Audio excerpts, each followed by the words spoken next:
Hello everyone, welcome to Borders and Beyond. With me today I have Vinny. We're going to be talking about the World Cup again, so here we go.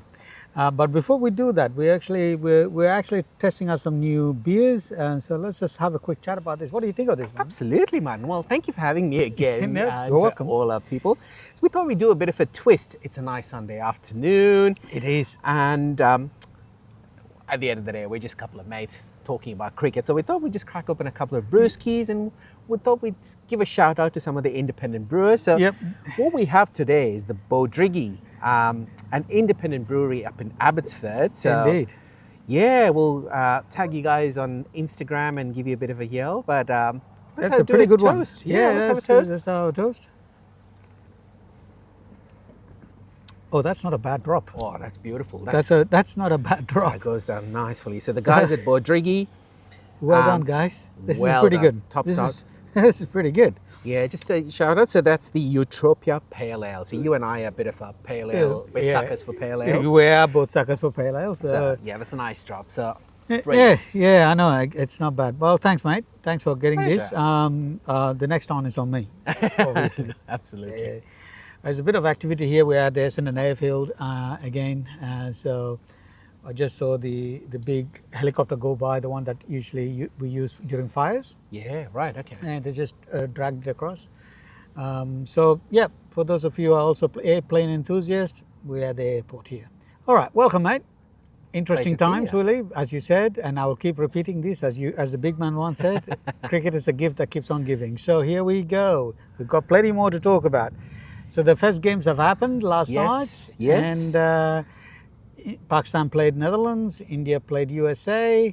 It wasn't very convincing on both sides. And third match, West Indies played Scotland as well. Oh, did they? And so, all right. So, I guess let's have a chat very quickly about that. Then we'll talk about what's going on in the controversy side, and then we'll both have a bit of a yarn about it, and then we'll take it from there. How does that sound? All right. Yeah, sounds like a plan. All right. So, I guess the first game was the Pakistan-Netherlands one. That was the tournament opener, as we all talked about as well. Yeah. So how did, that didn't go down.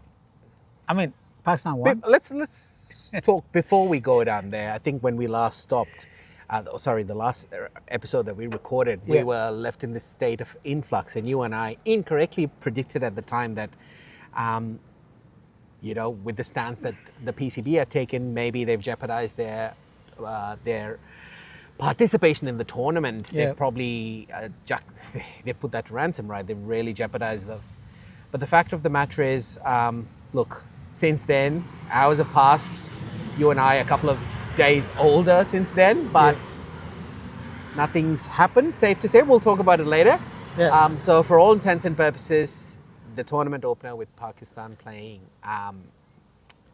Netherlands took place. There was a tournament opener. It was a banana peel of a game. You can say as is, I suppose, the only thing consistent about that is Pakistan's inconsistency. Yeah. Look, they nearly lost the game. And to quote the captain, the Netherlands captain himself, at the press conference, his exact words were, "I want to be clear, Pakistan did not win this game, we lost that game." So for a man to say that tells you everything you need to know about the game. Exactly. And that's absolutely astonishing, because I personally thought, I personally thought this is going to be a whitewash, but it wasn't even close to a whitewash. The thing, Martin, is, look, we talked about it, and people that are listening to us already know. Yeah. The T20 format is, I guess, one of the beauties of the format is it brings all the teams into play. So you could have a great track record, but the format is so short, it's so action-packed that it only takes a certain amount of time for a team to turn things around. It only requires about 10 balls of utter madness to turn the match on its head. Yep. And that's where, the associate nations feel they've got a stronger chance to win. And I think that it's kind of interesting. It levels the field in a certain. It absolutely levels the playing field. Because it's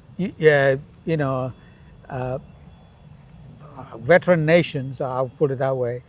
if they think that they're going to have a cakewalk, ain't a cakewalk, because when India played USA, it wasn't a cakewalk. No, and yeah, I'm not joking. I mean, like, I was just thinking to myself, geez, this is going to be embarrassing if they beat us, because this is not going to go the way the tournament is. Yeah. No, I think, and we'll touch upon that before we go in there. Yeah. But you're absolutely right. I think where it got interesting was, look, Pakistan at the end of the day won. They won by 3 wickets only. We're not going to go through the scorecard. But the scorecard actually doesn't really give you the full story. Unless you actually go through the fall of wickets, because at one point, I think midway through, you're like, Pakistan, this is a cakewalk. But then, as has always been the case with Pakistan, with the Pakistan cricket team, is expect the unexpected. That's always precisely that. It is absolutely astonishing. They had a bit of a mini collapse. There was, you could arguably say, there was a dropped catch in there that effectively cost Netherlands the game. Yes. And on the other side around, it effectively saved not only Pakistan the blushes, but Pakistan's participation in the tournament. Well, really. Here is my question to you. Let's go for the hypothetical. Let's go for the hypothetical. If Pakistan had lost the game, would Pakistan have reconsidered playing India? Because then they're like, well, we have completely stuffed this up. Okay. Do you think? Yeah, that's a hypothetical. No. That's a great question, and I did think about it. Look, just for the sake of argument, let's park that question for about 10 minutes, because we'll just do a wrap up for the other two games. Yeah, okay, and then we'll deep dive in there. But that's a great question, all right? Yeah. So for all intents and purposes, Pakistan did win the opening game and beat Netherlands, albeit narrowly. Yeah. Then we had West Indies play Scotland. Yeah. Again, Scotland did. It's almost a disservice to say that these teams punched above their weight. No, I'll say they made a fist of these games. They made an absolute fist of these games. They gave it all. And this is where, this is why the World Tournament is important for these associate nations. Yeah. Because unlike the test playing nations, the regulars, they don't get a lot of exposure. No, So they don't. This is the only avenue they've got. That one, they're playing, like you said, it levels the playing field, and they then can reassess or reevaluate what level they're playing at and what they need to get better at. So, full credit to them. They've come in here, and someone like a Scotland, they literally got a call at the 11th hour, right? They did, This is on the back of this, because 2 weeks ago they didn't know what they were going to do, and suddenly they were in the World Cup, right? Yeah. So, anyway, West Indies win again. I'd love to say predictably, but Scotland gave it a good fight. And then to round up a Sunday night bumper, 3 games in a night. Oh, man, Jesus. Yeah, I know.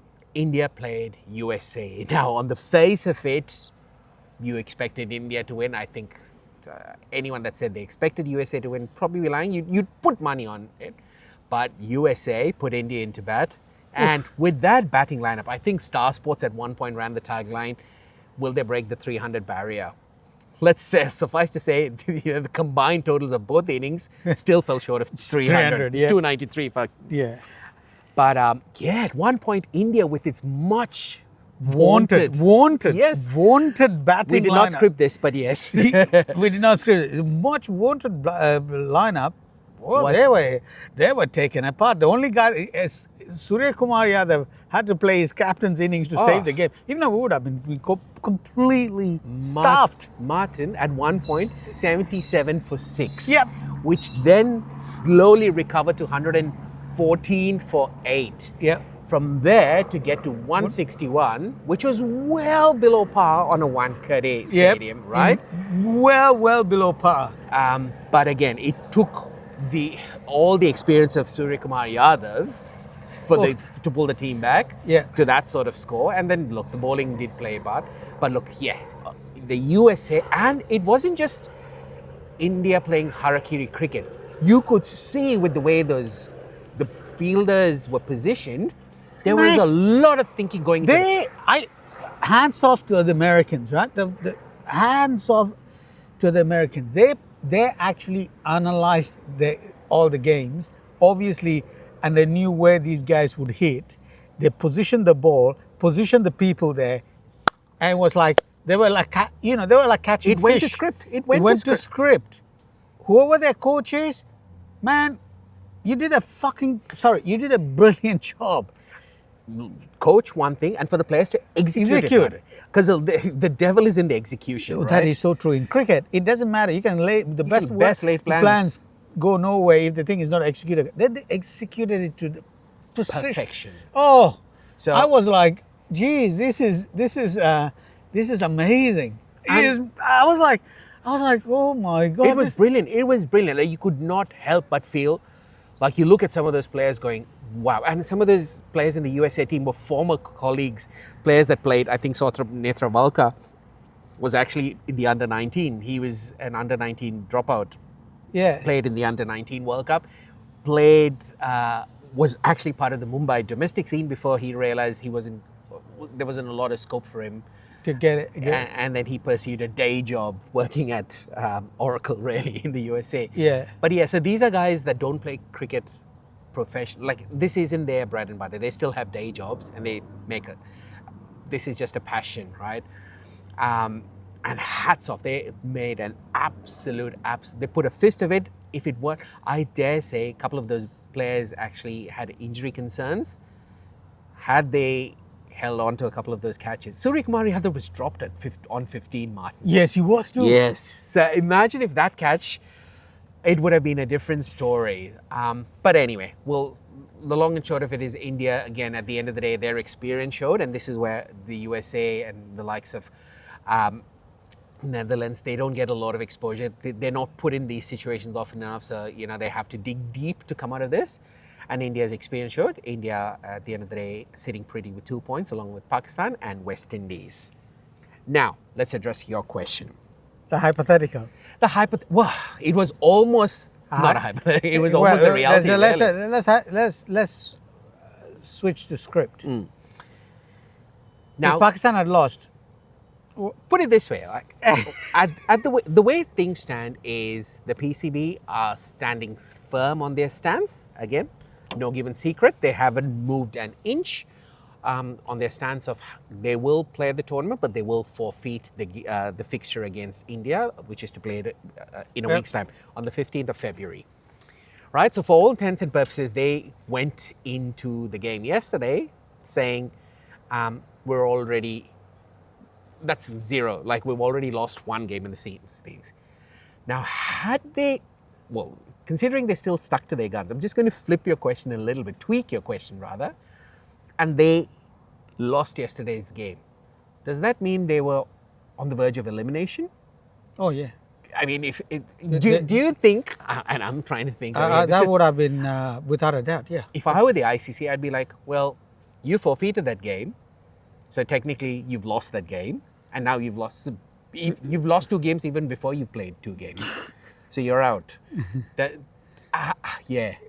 would have been. I don't know. Well, here's the thing, though. I have a supplementary question. Sure. And that's all we have, questions really at this stage. So, the game is. The broadcasting rights are sold on the pretext that India and Pakistan will play. Right? What happens if Pakistan had, play India? They will play 1 game. Right? There's an assumption they'll play 2 games. But what happens if Pakistan is so bad that they lose at the stages? Then there's no second game. So what happens to the broadcaster? Who's banking on that? Look, the way I look at it, again, these are all information that you'd struggle to sort of get information on this. The way I look, the only information I have, and please viewers, correct us if I'm wrong, please put it in the comments. I think the only pre-decided India-Pakistan game is the game that is to be held on the 15th. Yeah. That's it. I think that's why it was marketed with that ridiculous amount, that reportedly $250 million US. Yeah. Anything that comes after that is just Apparently gravy. a 10-second ad on that was about $18,000 to $20,000 US. 10-second ad, imagine Would that. not be surprised. Yeah. So I think anything on top of that, if India and Pakistan, organically meet up for a second time, it's gravy. It's just gravy on top of that. So All right. But coming back to the original question, the hypothetical. do you think they would have immediately reconsidered and said, well, we need to play because we haven't even started the game. We got beaten by everyone. Well, Okay, the question is, there's two parts to this, right? Yeah. Would they have reconsidered and said, or would they have said, thank God we are not playing this because we would have been humiliated because all the other associate nations have beaten us. And then if India comes and humiliates us, it would be terrible. So there's two ways this can go. You're right. You're absolutely right. The way I look at it is, Salvage their pride, or will they say, look, yeah, well, that's the thing, right? The way I'm looking at it is, had they lost to Netherlands, I think the ICC would have had more. I hesitate to use bargaining power, but I think the ICC Leverage. More leverage. I think the ICC would have had more leverage to push Pakistan into playing the game. The ICC, for all intents and purposes, has an accepted PCB stance, right? So Yeah. I think the ICC would have had more leverage going in there, saying, well, you don't have to play, you're out of the tournament before you even begun. And then all they need is one washout, and that effectively, pack your bags, see you later. see you later. Your World Cup schedule, You're done. Yeah, your campaign ended before it even began, Yeah. right? So now the PCB can counter-argue and say, well, again, like we talked about in the previous episode, we were never in this. We started on the tournament. Yeah, but I with a mean, bad taste. that argument. that doesn't. They float. hold Right. water simply. These are elite sportsmen.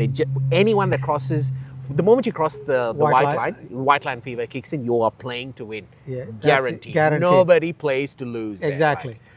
So, I mean, no joke. That whole argument will not hold water because if you're going to start losing against Netherlands, I mean, And you've already technically losing forfeited the game. I mean, everyone, even in your country, would say, "Oh, thank fuck for that." Yeah. We didn't want to be humiliated. If the Netherlands can beat us, what the hell are we this? And that immediately that political argument would disappear. No, absolutely. You're spot on. They'll be like, "Oh, Jesus! I mean, are we this bad that even an associate nation can beat us?" I mean, well, there you go. Someone's G500 is taxiing. It's a beautiful aircraft. Look at that. Oh, that's beautiful. Oh my word! And that came out from the Linfox thing, so it might be Linfox's anyway. Right. Okay. So let's talk about all this. The little bit of the controversy. Obviously, recently Nasser Hussain came out in support of what Pakistan has done. What are your thoughts on it, man? Look, I mean, he's a well-known commentator. He's a well-known commentator. He's not like a fly-by-night. Everyone knows him. He's a known commodity. He's an active broadcaster as well. He's an active broadcaster. He's not. Yeah, he's got an active following. Yeah. Safe to say he's one of the more well-respected voices. He is exceptionally well-respected also. So, he came in and said, I mean, what he on his podcast. On his podcast, what he said, he was quite adamant about it. Quite vocal. Yeah. Anyway, for those that, look, I'm sure that don't know. So basically, the summation, and this is a very crude summation of That's a beautiful his argument. aircraft. It is, yeah. That's a good. Look at that. Oh my word! His summation was basically he thinks he supports the stance the PCB have taken, and he thinks they're well within their rights to carry out with what they've gone through. Okay. Look, what do you think? Again, he's someone that I listen to avidly. I deeply respect his views. But I feel like you're coming with a but. 100%. There's a 100%. But you know what someone once told me? Anything before the but is, if you're going to say, the moment you say but, it is null and void. Yes. So it's anything after the but that matters. So correct. Are you coming with a but or something else? I am butting in. You're butting in. Right. Let's go. I think his argument does not hold a lot of water in this scenario. Okay. The way it comes across, Martin, is I feel there was a lot of pent up, and Nasser, if you're ever listening to this, feel free to come on the pod. We'll give you the right to Respond. Yeah. It just sounded like a lot of pent-up resentment. I don't know what. Frustration. Frustration for whatever reason. But it's I guess the reason I find it, look, he's called out to say his main argument is, had the roles been reversed, had the BCCI or the Indian team pulled this stunt, he reckons the ICC would not have gone down this entire route. The ICC would have bent over backwards to accommodate India's decisions. Again, that is a massive hypothetical. I don't think, well, let's put it this way. Okay, let me step in while you collect your thoughts, right? Look, he's got a point. If the roles were reversed and India asked for this, would they have bent over backwards? My short answer is yes. Okay, and why? Because at the end of the day, the people that paid the money are Indian broadcasters. correct. All right, and the Indian broadcasters will drop it as a hot potato the moment India is not playing, because they can't sell it in India. Right? They can sell it to the rest of the world. They can't sell it. The value just drops down. So they have to accommodate it, right? And I say this again, if everyone thinks sports is where equity stands, I am so sorry to tell you this, it doesn't, right? Life is not fair. Life is never fair. It is never equitable. It doesn't matter. You can come in and say anything you want. There we go. Oh, she's taken off. Oh, that is a loud sound. That is loud. Right, so sport is never, ever equitable. I mean, it doesn't matter which sport you take. It does not, I don't want to sound like a broken record. I mean, what was it? The soccer tournament, where I don't know which country was it, Pakistan or Bangladesh, was asking for a tournament not to be played in Iran, in Tehran. And the Asian Federation said, no, you're still playing. If you don't play, you lose your points, right? I think that was basically the crux of it. And then when the Saudis raised, they didn't want to play in Tehran, they moved heaven and hell to make sure that the game was being played, and so they moved it to Dubai. So this happens, right? This absolutely happens in every frigging sport. You know, there's no questions about it, right? Look, I can tell you, again, I'll go to the ICC. There's been so many times that the Americans will come out last minute and say, we are not participating in this Olympics, right? And the moment they give that signal, all the Western countries, significant number of them will all come out and say the same thing, and then say, we're also not participating. I've seen that happen at the Moscow Olympics and things like that. So basically what I'm trying to drive at is, sport is never fair. So if you think it is fair, it never is. Nasser Hussain, he's right, but he also forgets one thing. England has done the same shit before, right? Yeah. Let's not kid ourselves. I mean, it's not as if England has never done this shit before. He was the captain of the team at the time. Thank you. You know, when they said no, they're not playing in Zimbabwe for a political reason, nothing to do with anything other than politics. Because Robert Mugabe was at that time running the show there. And again, similar to this, sorry Martin, I didn't mean to cut you off. This was an ICC sanctioned tournament. Exactly. It was cleared by an independent security agency. Yep. There was nothing to prove that there was actual security threat in Zimbabwe. There was nothing. It was purely a political thing. And I tell you what, I was born in Africa. I can say this, mate.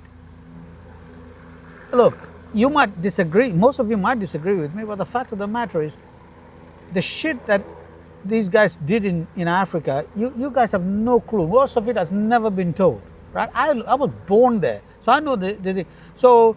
To use that as a political weapon against a country who actually faced a shit ton of racism by the ruling class, who were the whites, before Mugabe took over. And I'm sorry, And then he comes in and gives us the lecture on, oh, this is not right. This doesn't flow with me. No. It does not flow with me. Yeah. All right. So don't come in and your hands are as dirty as that. So that's where I will say, and that's to you, Nasser. You did this shit also. So don't come in and pretend that you never, your hands are not dirty. Look, more than that, I think where I struggle to digest his argument is basically he's supporting the fact that it's all right to stand up and not respect the authority of it, the sanctity of the tournament. So he's basically saying we've done it, so they're allowed to do it as well. I know he's saying, oh, if the roles were reversed, if the Indian team had done it, the ICC would have bent over backwards. But again, I think the underlying argument that Martin and I'm sort of dragging you into this, Martin, what we're trying to say is when a tournament is decided, the rules are set in stone. Simple as that. If you cannot argument, have enough reason or just let you know in advance. India has always maintained the position. The BCCI has always maintained its position that they will not play in India. Now, there will be people in saying, oh, all these concessions were made during the Champions Trophy, which was supposed to be played in Pakistan. Well, guess what? Again, that wasn't a surprise. It wasn't something that they pulled at the nth hour. India and Pakistan have not had bilateral relations or ties since 2012, if I'm not mistaken. So, tournament organizers would have known well in advance, Pakistan being the host nation as well, would have known well in advance that India wasn't going to play. And I say this honestly, look, do I like it? No, I don't. No. I'm not, yes. I don't like it. Thank you for clarifying that. Let me, do I like it? Absolutely not. Absolutely not. I don't like it. I hate it. In fact, I detest it. But I hate this hue and cry by people who are so hypocritical about it. It drives me nuts. Hypocrisy drives me bloody nuts. But let's also make it very clear. No sporting organization, no sporting event is equal. Because at the end of the day, whoever is paying, again, money talks. Money talks. So, right, if the roles are reversed, will ICC bend over backwards? Absolutely. You know why? Because 80% of the revenue is coming from the Indian public. If India is not going to play and India wants to pull this stunt, as disappointing and as terrible as it would be, and I'll be here castigating the BCCI. Absolutely. I will castigate them and I will absolutely roast them. The fact of the matter is, you are right, ICC will do that. Because you know what?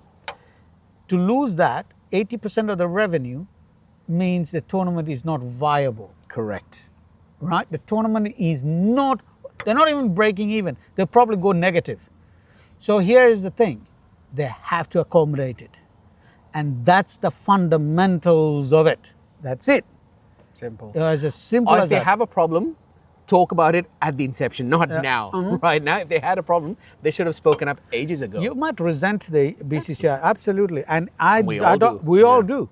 I think it's naked power that they're showing.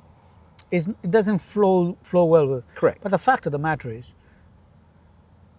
when the English were running this show, the English and the Australians, they also did it. They also pulled that many shenanigans and shit. It was blatantly. It was blatant, right? Yes. So everyone seems to forget all that, right? Everyone seems to forget that, the English were never pure. Let's get that right. Yeah. The Australians were never pure.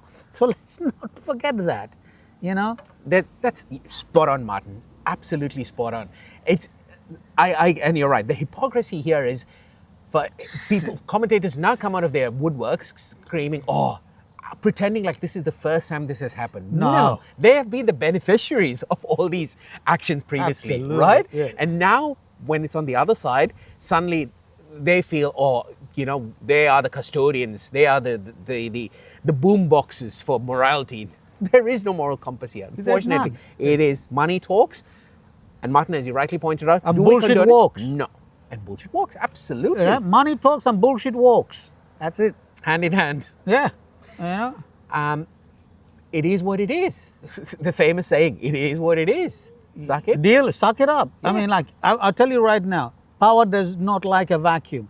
If say, for example, tomorrow, India is not the power, someone else will take the power. You think there's not going to be shit that happens? There is. The counter argument there. There is. You see the world right now. You look at the world right now. I'm a geopolitical, I'm not an expert. I'm a student of geopolitics. I am telling you, mate, it doesn't, power abhors a vacuum. Correct. And whoever gets it, uses it. It's as simple as that. It uses it. It's predominantly in the world of business where you see Yep. the top performing organizations, the shelf life of a CEO is only 5 years. They try to replace them every 5 years. Correct. Purely for that, because power corrupts. Power, Simple. and absolute power corrupts absolutely. Correct. And at Thank this you. stage, you're right, BCCI has absolute power, and maybe, we're not very happy about it, but the fact of the matter is, that's where we are. We have to play with the cards we have. That's it. You want to make noise? Fine, go and make noise. But I also would say to you... But not at the expense of heritage. Exactly. And then, I mean, look, I like Nasser Hussain, but the fact of the matter is, mate, you're being a complete hypocrite here. With that view, sorry. It is a bit of a... I'll still listen to his argument, but I think he lost me there with that argument. Absolutely. That, right? I mean, he lost us. Let's be clinical about it. All right. Anyway, we've carried on about this, but so, what do you think? I don't even think the commentary box is really split. I think there's a fair bit of tacit support for Pakistan for doing this. I disagree, Martin. You disagree? I disagree. All right. I think the voices are split. So it's basically, I'm pulling a number out of my rear side, but it's essentially 50-50 at this stage. There's you reckon? A bunch of people that's pro PCB at this stage, and a bunch of people that are. Give me one person that's pro BCCI. Don't give me an Indian guy, please. Well, see, that's the thing, right? The broadcasters, again, the commentators are chosen by the broadcasters. Right. Okay. So, look, I understand the Indians will always back to BCCI. Correct. Absolutely. So there's going to be this thing of patriotism. This is my body, so I'm going to back it. I get that. Is there anything outside of India? So look, there's again unconfirmed reports. There have been sources within the PCB that, again, who refuse to come on record, that have said they think they can sympathize with the stance, but they really feel that this is the wrong avenue to take the stance. I agree. Absolutely, they've 100%. chosen the wrong venue. They stand to lose a lot more than just taking a moral stance here. And do you know what is funny about this? Let me make this very clear. Even the Bangladeshis are saying, please don't do this, because it is going to affect the money flow. Martin, at the end of the day... And the Sri Lankans are like, please don't do this, right? So, I get the political stunt of it, but... No, but that's the thing. What is the PCB trying to prove here? At the end of the day, hand on heart, I'm sure if they spoke to the team, none of the players benefit from this stand. No. Right? They are losing. Again, we talked about, at the end of the day, the Bangladesh cricket team, their players are out, doing nothing at the moment, right? They were trying to organize a local tournament. PCB are pretty much reliant on the PSL at this stage. If they're good, their players... So the PCB is supposed to be getting about $35 million after the tournament is over. That's the revenue windfall for them, right? If they forfeit that, I don't know where they're going to find the money. Martin, at this stage, it's beyond. Look, I mentioned this earlier.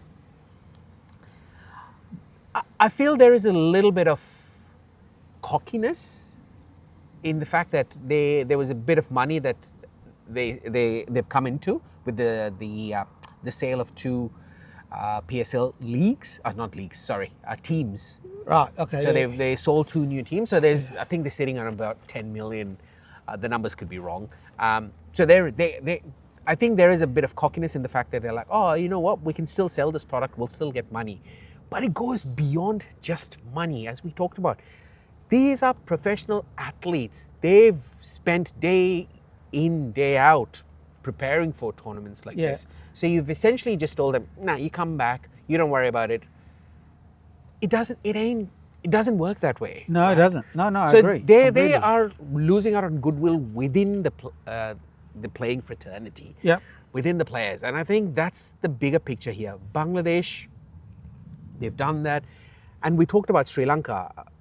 Again, there is reports floating around the medium that the Sri Lankan Cricket Board has written a big letter to the PCB and asked them to reconsider the decision, purely for the fact that with this stance that they're taking, again, it is affecting tourism in Sri Lanka. There is a bunch of hotels that were pre-booked. It was a sellout, let's be honest. Yeah. I think, we only look at the broadcasting rights, but we have to look at the other things in there as well.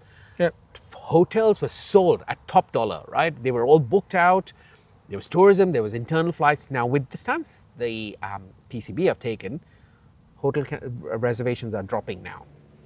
There's no tourists flying in. Flying from India to Sri Lanka for Indian supporters is not a big deal. It's literally it's like a local flight for us. It's just it's like basically like here going from here to Sydney. It's like talking. Yeah, absolutely. Yeah. It's that as we talk about the Tasman, Trans-Tasman sort of brothers for those in Australia, New Zealand. It's literally across the ditch. Yeah, it's across the ditch. Yeah, that's right. So they've literally the letter they put out is, we have taken bullets for you, literally, right? There was a time when teams weren't touring Pakistan and Sri Lanka was the only one. But again, with the stance they've taken, they are jeopardizing not only their fortunes, they're jeopardizing everything. Yes, we talked about they're trying to show that there's holes in this product won't sell. But this is the worst possible time to pull this stunt. Now, if they think they are getting, I'll put it this way, I don't know, and I can't speak for the other things. So let's okay. So the question now is, the game has been played. We were speculating, the odds on were that I remember saying to you, the ICC is running out of runway, and now I've realized maybe I was wrong. I think we were all wrong. Yeah. Yeah. So because they've played their first game, and they're going to be playing all the other games. So the question is, now what? Are they going to allow them to play this game? Forfeit? Look, and I think that's what it is, Martin. When we ended that. So then what happens to the precedents then? I think, I think the precedent has been set, and I think that's one. The PCB set out to achieve that, and I think they've hit that, right? And the ICC has done themselves no favors by allowing this to happen, and they still are, right? And look, I still, if I had to sort of, if you ask me again, hand on heart, I still think all the storms will clear and the match will go ahead. Pakistan will play India. There are trial balloons floating around saying that there's a likelihood that Pakistan might play. Yeah, absolutely. But until that happens, I'm not really going to put my hand up and say it might happen. Correct. At this moment in time, it looks like anything can happen. Anything can happen.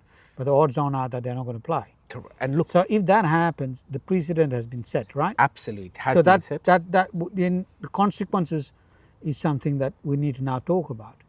The next time, let's just say, let me put it this way to you. And I'm going to use India, right? I'm sorry, I'm going to use India, and I'm going to use one of these top playing nations. India, let's assume that the Indian board decides that, let's just look at India, England, right? For example, a game in an ICC tournament, and India says, we don't want to play England. Whatever reason. And they come up and they say, you know what? For during colonization, all the shit they've done, and they have not apologized for what has happened in Punjab, in the that massacre that happened there, or whatever they come up with, right? They have a right to say anything they want, and they can say, well, until we get an apology, we're not going to play the game. What can you do? Correct. And that's what it is. Or Australia comes in and says, yeah, we don't feel like playing Afghanistan. Yeah, we don't feel like playing Afghanistan or South Africa. Let's just say, we don't feel like playing South Africa. Why? We don't like the way their policies for gender neutrality or gender equality is working out. What can you do? Martin, the case here is You can't, just because they don't. I'll just say hypothetically. no. Yeah. Your hypothetical is more realistic because they're providing a reason. PCB hasn't even provided a reason other than the fact that we are supporting Bangladesh, and we talked about this. The BCB have accepted their fate and moved on. Yep. So they're taking a stand. well, they can- so do you mean there is at this stage They're given the reason that they're supporting Bangladesh. That's the reason. Well, that's not a reason. I can support. Do you mean that's like saying? You might say it's not a reason, but for them it's a reason. And that's, I guess, the reason. The way I want to frame it is, whatever can be a reason. There is no valid reason. It doesn't matter. I can man. say I refuse to travel to that country because I don't like the way the wind flows. Yeah. And I guess that's my reason. Yes. Is it a valid reason? Yeah. That's the question here, Yeah, right? well, validity doesn't matter. And that's the thing. That's a problem. So that's a big, big problem that's being set here. Yeah, the precedence is god awful. It's god awful, right? As much as, look, Australia has pulled a stunt before, they refused to travel. England has done. At the end of the day, there was I use the term valid loosely. There was a reason. Mate, let's talk about Australia. There was a time when Australia, every time they traveled to India, you didn't even know it was going to happen. Oh, they wouldn't. Players wouldn't even. It took a long while. They didn't want to travel there. They would come up with all the excuses under the sun, right? And they got away with it. So we're going back to the good old bad days. Let's just put it. We're going back to everyone comes up with the reason why they don't want to travel. At the end of the day, who suffers? Let's be honest. It's us, we the cricket tragics, and the players. Because they have been psyching up to play the game, and they want to play a game, and they want to play a proper tournament. But the fact of the matter is, the politicians sit down there and just posture all the time, and this is what will end up happening. The viewing public will lose interest, and at some point the game will start to die of relevance, because everyone will move on and say, I don't want to put up with this, because there's only so much of these highs and lows that you put up with. Correct. Before you say, you know what, I'll go and watch basketball. There's not much drama in there. And I'll go and watch pickleball or whatever the fuck you want to watch. Yeah. And that's true, Martin. And I think that's what it is. At this stage, look, whether we like it or not, from the Asia Cup onwards, look, politics and sport, as much as they're supposed to be mutually exclusive, especially with the subcontinent teams, Never, right? Never is. And that bled into the open during the Asia Cup. We've talked this before. We've called the BCCI for it as well. But now it is just as blatant as it ever, to the point where, for me, you and I, we're cricket tragics. You could not sum it anymore. I'm struggling. I'm struggling here, because I tell you what, I can't. There's only so much of this nonsense I'm willing to put up with. Because, at the end of the day, the ICC, for all intents and purposes, just looks like a glorified events management company. It is. They're just sitting there doing nothing. Actually, that's a really good point. They look like a glorified events management company. That's all it is now. And that's sad. It is sad. absolutely And Jay Shah is just the CEO. Oh, he's getting a good salary. He's the president. There's a CEO in there as well. But there's nothing in there to suggest that. And this is not to say, Pakistan needs to be taken to task. If any other team pulled a stunt, we want. At the end of the day, there needs to be structure for things to carry on. Smoothly. Yeah, that's it. Right? This can't be allowed to happen. Because this once it's happened. And I guarantee if Nepal pulled this stunt, they'll be out. All right? They'll be out. Nobody gives a damn. But the tier 1 nations, it's hard, and the ICC has to play these what's it called, balancing act. Are they though? Are they even? I don't even know. And that's the thing, right? We're into day 2 of the tournament. We still don't know if a game is going to go ahead.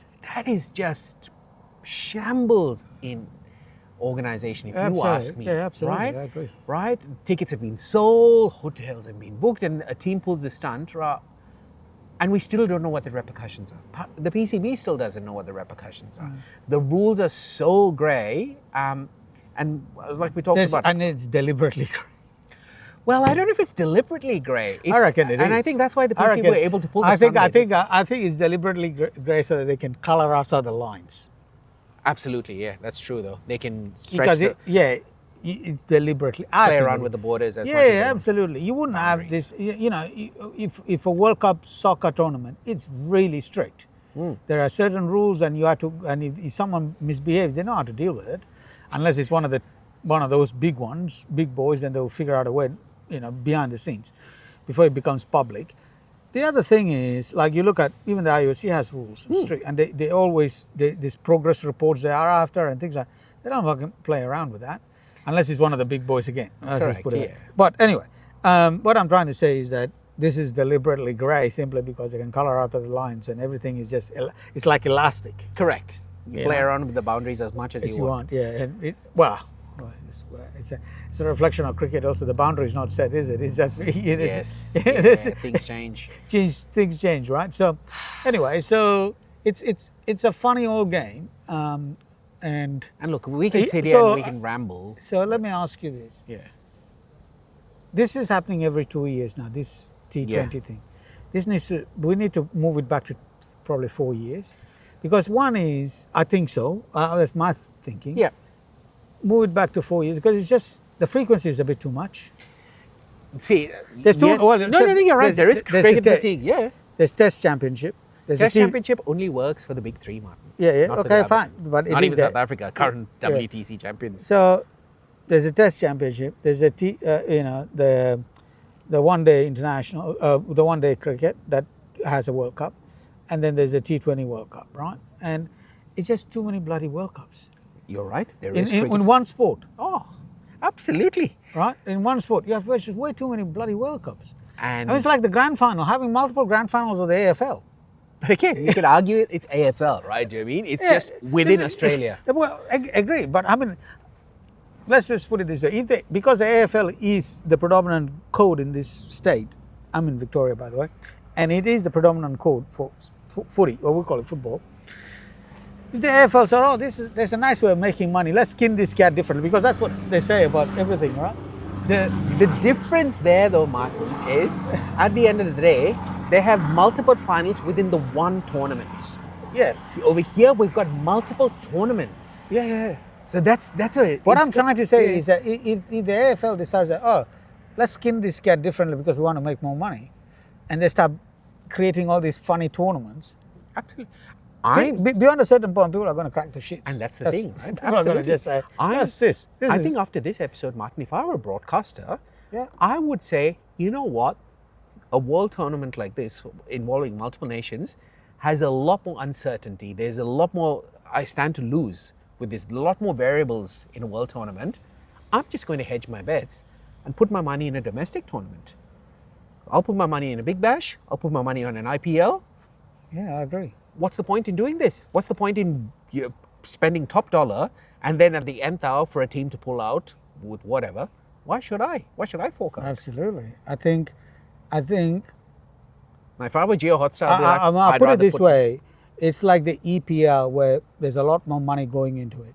And I think what is going to end up happening, and it's unfortunate, but that's where it's going to end up. Oh, it's a long time coming, Martin. It has been a long time coming. Yep. And it didn't. And I think it will go to the point where money will all go into the local, like you said, the Big Bash, the IPL and things. And the World Cup will start to lose relevance. It will only come in, and they will have to be forced to do it for every 4 years because it will be hard to get players out, because the team owners who have paid squillions of dollars would be like, we don't want him getting injured. We're just forked out $4 million or $5 million, $6 million for this guy. Yeah. It will come to, because that's how the English are struggling to put the team together team in the World park, Cup, yeah. right? I mean, I'm talking soccer here, simply because none of the EPL teams are willing to release. They've spent a shit ton of money on these guys, man. They've invested a lot, right? So you can come in and say, "Oh, you're playing for your country, and all glory for the country," but at the end of the day, money talks. That's as simple as it gets. Yeah, and look, again, just to balance out the argument, the BCCI have pulled stunts, not to this level, but similar times.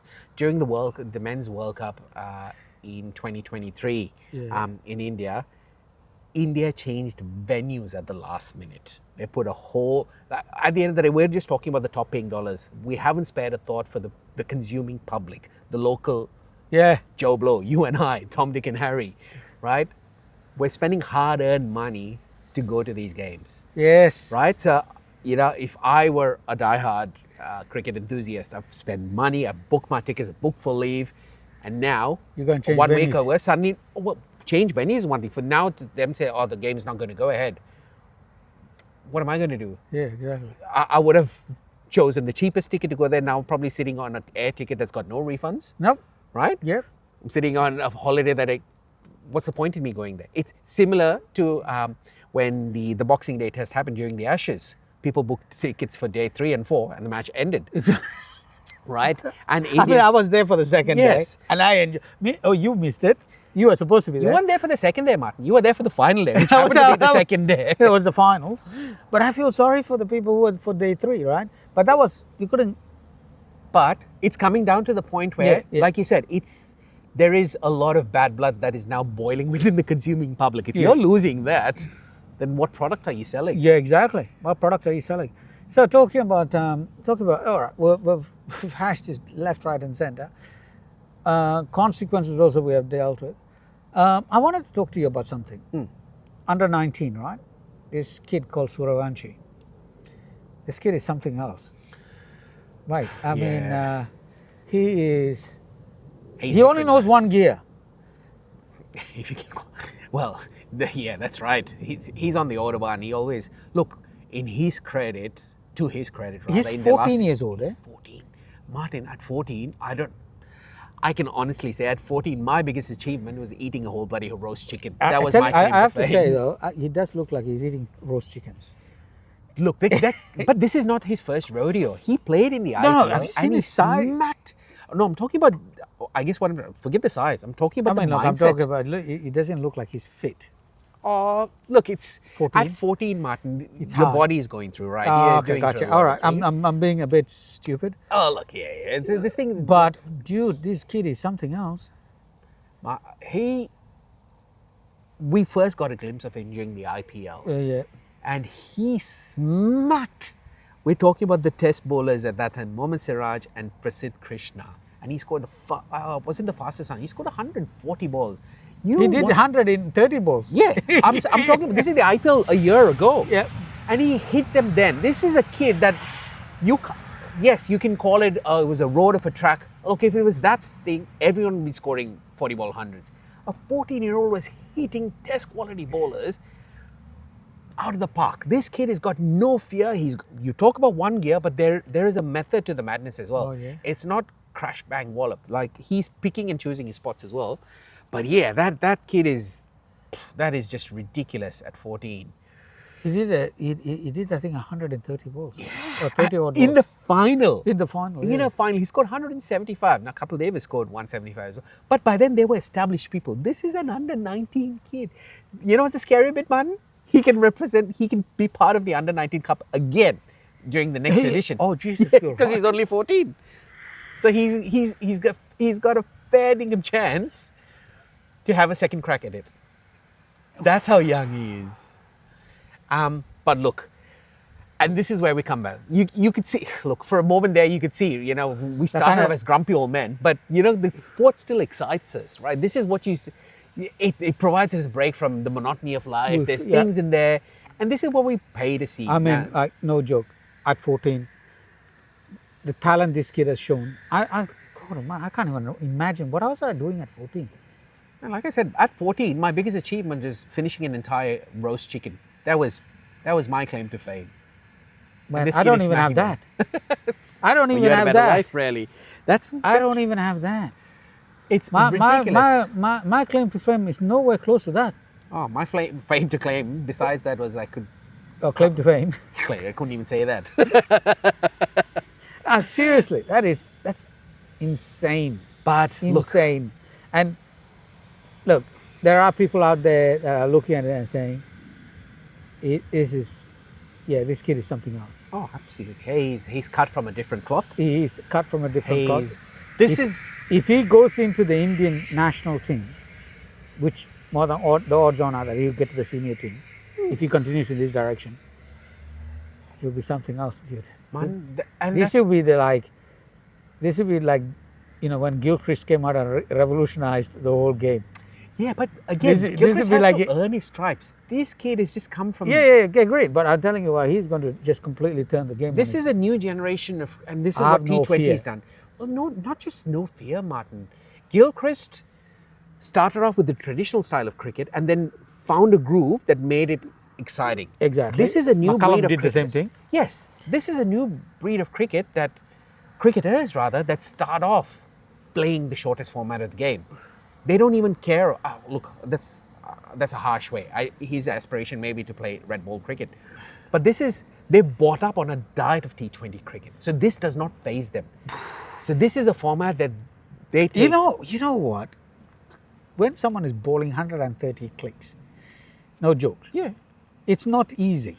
Martin, Even 100 clicks, it's not easy for the eyes to fix it. Yeah. And he's a 14-year-old facing some of the best bowlers in the world in the IPL. and At experienced 130, bowlers. These are not rookies. They're not rookies. 130 clicks, 140 clicks.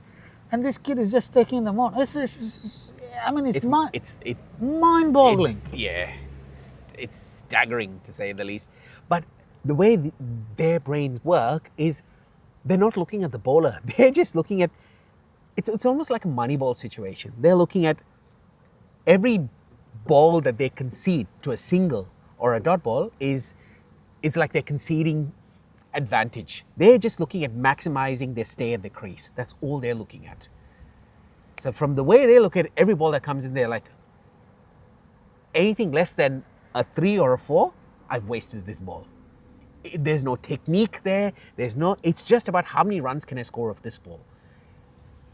It's a different mindset. It's a different mindset. Back in the day, good front foot defense was, I remember Gavaskar back in the day when I used to follow him in press conference, he would say, sometimes I would get confidence from a couple of good forward front defenses. And that's when I knew I was a nick. Do you know what I mean? So even if he played out 4 maidens in a row, as long as it hit the middle of the bat, he was like, oh, I've got this in the bag. This breed of cricketers, they're thinking, no, if I've gotten a dot ball or a single, damn it. Yeah. That's a wasted opportunity. They're looking at these balls as an opportunity that needs to be maximized. It's a different mindset you and I probably cannot comprehend. Yeah. But that's how these guys are brought up. It's ridiculous. So there's no concept of defense, nothing. It's just about maximum returns for every ball. Yeah. I've got limited time at the crease. How do I maximize? How do I maximize this? Right, okay. Before we wrap it all up, I've got to say RCB won the women's. Thoughts? Second time around? It's bloody brilliant. Like, just for the RCB franchise alone, they went, when they only had the men's team, they were the butt of all jokes. To say the least, right? Right, they were the Harlem Globetrotters of the... Yes, Harlem Globetrotters. They were the Harlem Globetrotters of the Indian Premier League with nothing behind them for a long bloody time. But hotter. Yes, that is where, they had all the names, right? And they had all the names. Absolutely. And suddenly, in the space of 2 years, they've got 3 cups. Yeah. So, Good on them. Good on them, absolutely. Two from the women. Yeah, two back-to-back from the women. Two back-to-back from the women. Yeah, so... And one from the men's. Yeah. Right? So it was... so after 17 years... Who's the captain? Smriti Mandana, is it? Smriti Mandana. Yeah, she beat her very good friend Jemima Rodriguez. Delhi Capitals. And spare a thought for Delhi Capitals as well. They've been the bridesmaid for 4 times in a row. Finalists. Jesus, when are we ever going to cross the Rubicon here? There's only so much you can take. You can take... it's like the sword of Damocles hanging on top of them, right? It is just like... It's there. Yeah. But, look. So, good shout out to them. Massive. And Smriti Mandana as well. She had some personal... I wouldn't say a heartbreak. She had some personal issues she had to deal with as well. Yeah. And on the eve of the final, she was... I think it's well documented as well. She had flu. She was suffering from high fever as well. Oh, wow. So for them to come out and she played a blistering knock as well. So, there you go. That's the thing with, we'll come back to again, these sports people, they're different gravy, guys. They play to win. They defy all odds. When they get into the zone, there's nothing else. All the sound is just superficial at that stage. Yeah, it's amazing. And look, well done to RCB. And that's why we watch this gas sport. Right? Yeah, that's why no. we watch this tournament, right? These are ordinary. At the end of the day, they are humans that perform superhumanly, right? Yes, absolutely. And that's why we love the game and the sport. Absolutely. And when teams pull these stunts and go about this, it does not sit well. They're losing. Yeah. But look, I mean, sports give you, it gives you the highest of highs and the lowest of lows. So no joke. I mean, especially when you're following a team and you're a diehard follower. Oh God, sometimes it's excruciatingly sad and difficult. Anything else, mate, we want to talk about?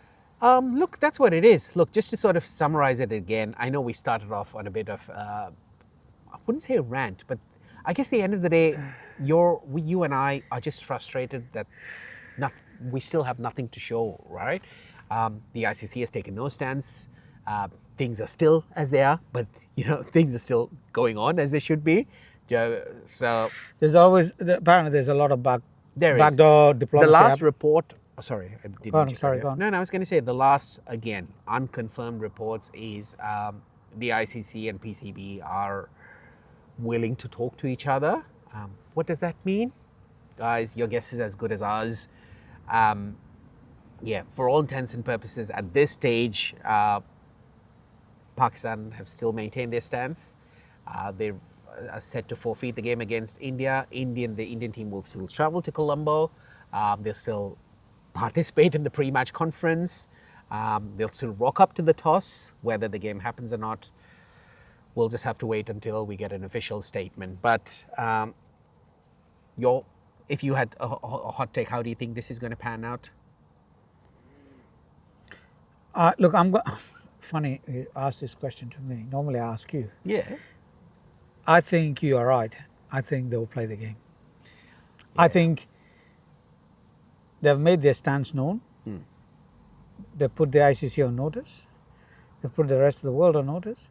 There's a lot of things riding on this, and there'll be a lot of associations that are talking and saying, listen, if you don't play, a lot of money is going to be lost. We will not make any money out of this.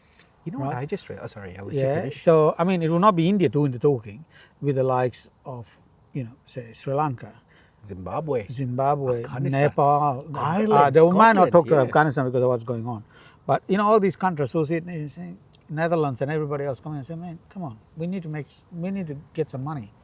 You want to promote this game, we understand. But look, I think the pressure from the associate nations and all the other smaller nations is be the one that's driving it to say, we need the money. Yeah. What have we done to you? What have we done to you? Sri Lanka will be the first team to go. So what have we done to you? Only so I have a feeling the government itself would probably take a stance and say, in the interest of the game, and after much deliberation, I've heard a lot of people from different associations approach us. I'll add one more statement there. Yeah. Just because we're dealing with politicians here, they'll say, and out of goodwill for all the other for the teams like Sri Lanka, out of respect for them, we will take back our stance. Yeah. And that way they've got some currency they can cash in later. They've got some goodwill they can cash in rather. Yeah. I think I have a feeling they will play. And I think this is where, because it's just too much money running on it. But what this does do is moving forward, yes, after this tournament, I dare say, the economics of the sport will definitely be revisited. The only good thing that'll come out of this, as Martin, you and I discussed, is we're hoping a stronger ICC will come off it. There will be some better reforms. When you were talking about fines, I actually had, for a second, just had a brain fart, if I may, I actually think the broadcaster might take the ICC to court. Because they're like, you've sold us, they've just sold your promise. Well, they've sold your promise. They haven't even sold a product. Yeah. They've sold us, what's the word I'm looking for? Fake guarantees, fake warranties, fake guarantees. Well, it's like insurance, isn't it? Yeah. We've talked about weather insurances and all of that. But for a team insurance is sold on a promise. Yes, on a promise, exactly. It's a promissory note that they'll pay. It is a promissory note, correct. Yeah. That they'll pay. But when the thing happens, they find a way not to pay. But in this case, these guys have coughed up. These guys have failed to deliver. They've paid for it's a promissory note. Well, look, I hope it goes ahead for the sake of the game. If it doesn't, it doesn't. We'll see how the ICC handles it. But look, it's disappointing. That's all I can say. We'll be back hopefully in the next couple of days, or probably we'll give it a bit of a break until some of these games come to an end. By the way, New Zealand is playing Afghanistan at the moment. Yep. So that's happening. I don't know how that is going to go. It'll be interesting to watch. Yeah. So other than that, we got nothing to say. Nothing else to add. The only thing I will add is thank you for sticking around, and for those that are beer enthusiasts, we picked this up from Liquorland. Again, a shout out to Bo Driggy, the Utopia Pale Ale. Yep. Top drop. It's a good highly drop. recommend. Highly recommend this one. Absolutely. It's a pretty good one. So if you are in Australia, go to your local Liquorland. Go to your local Liquorland and get it. It's pretty good. On that absolutely lovely note, we'll say goodbye. Thank you very much, everyone. And just before I say goodbye, also, if you're new, please subscribe, give us a thumbs up. And for those of you who are returning, thank you very much for sticking with us. We appreciate it. Look forward to seeing you in the next episode. And we're on Spotify now, Martin. Oh, yes, we are on Spotify, by the way, guys. So we are on Spotify, Borders and Beyond. I will try, it'll probably be hard to find it, so because we just started. I'll more than likely put it on the episode. I'll put the Instagram handle, the X handle, and the Spotify handle, so you can listen to it there. Thank you very much for reminding me about that. That's all right. Thank you, everyone. We'll see you in the next episode. Have Goodbye. a good night. See ya. See ya.